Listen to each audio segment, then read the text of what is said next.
Of those transfers that have come in, is there one that you have the highest hopes for? All of them. They've come here to compete, and just like the rest of the players that are already on our roster and have been on our roster, the number one thing they need to do, and what my expectations are, number one, is to fit into the environment and to live like a Bronco, and then from there to compete like a Bronco, and grow themselves into this brotherhood. And really, at that point, again, the rest will take care of itself. So you're a coach with a defensive background. Fans want to know how involved you're going to be on the defensive side of the ball. Is it going to be you or Spencer calling plays most Spencer's calling the plays. Mm-hmm. Will I have some involvement? Yeah. The 25% of football that I get to do right now, that'll increase, but Spencer and the defensive staff are doing a remarkable job. We will be involved to a certain level and helping organize and plan certain things, and then they are more than capable of handling I it. know we've talked a lot about Hank and Jack, and I don't really want to ask about the quarterback competition. I want to ask about them personally. Off the field, what have you learned about them? Let's start with Hank first.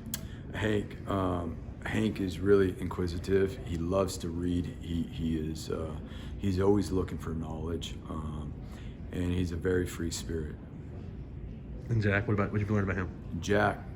Jack is they're both very similar in terms of being very inquisitive, but Jack's a little bit quieter, but he is very, very bright, and he has an unbelievable mind. His ability to listen and learn as well is very, very impressive. But I like just sitting down with those guys, and it doesn't have to be preferably outside of the football realm, and not talking anything about football, or if anything, talking about preparation. In years past, as a defensive guy, being able to sit down with Brett Rippon and talk football from different sides of the fence. I would ask him questions when we would talk ball, and he would ask me questions and help each other out.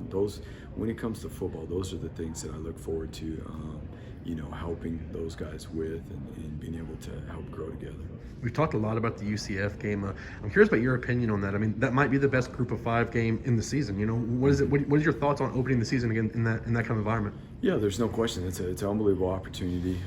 It's the matchup for which you said is two of the premier Group of 5 teams, and what that looks like, and us being able to go down to Florida opening week of the season and have a very competitive game.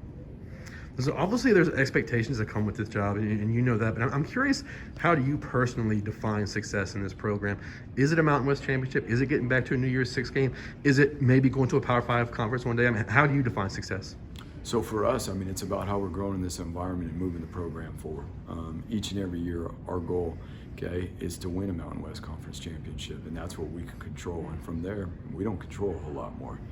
But that's what we can control. So what do we need to do to get that done, to have academic success with integrity, and to build an environment that is competitive and that people love to come to every single day and impact?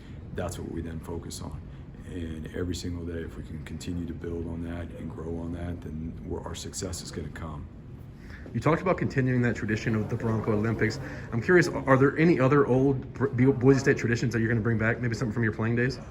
You know what? There's a few things, but we can't talk about it because the players don't even know about it. Some things got to be they're not even on the schedule. Only a select few of people know about them, and that's the fun in it, is creating those things that will come up during camp that nobody really knows about. And that's just to have fun and bring joy and sometimes get away from the X's and O's. Mm-hmm.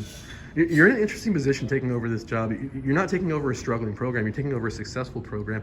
So I'm curious, when you came in this past spring, did you have a checklist of things that needed to change, that needed to improve? And if so, what were the top 2 or 3 items? We sat down with everybody in the program. We sat down with every single player, from a head coach to a player, from a coordinator to a player, from a position coach to a player. And we evaluated what are the things that we've done well and what are the things that we need to stop doing. And we've had pages and pages of habits and skills or things that we were doing, and we calculated the ones that were most. It was a lot of work because there was a lot of pages from all these meetings, and we calculated what popped up the most. What are the things that kept popping up that we need to keep doing that has made us successful? What are the things that we need to stop doing that's going to keep us from being successful? And through that, we created a list of habits and or skills that that we work on. You've brought a long list of former players back to the program since you took over. I'm curious, who's a player that came in and maybe had the biggest impact on your players so far? Just like one of the brothers coming back to visit and hang out with us. Shoot, that's a hard one because there's been so many. A guy like Darren College, being able to come back and visit with the offensive line. He's a guy that was self-made, a gray shirt guy coming in into Boise State and being able to, create the career for himself he did in the manner he did it and all those things. It's really been good to have him come back around, as well as, guys like DeMarcus and Leighton, who are current players in the NFL, guys that have recently retired and have moved back to Boise now, like Kamalei Correa. And for him to be able to come back and mentor and help some of these young men, those situations are awesome. Avery being back in town, most recently being gone, but he's around the facility all the time. It's open. It's open to these guys.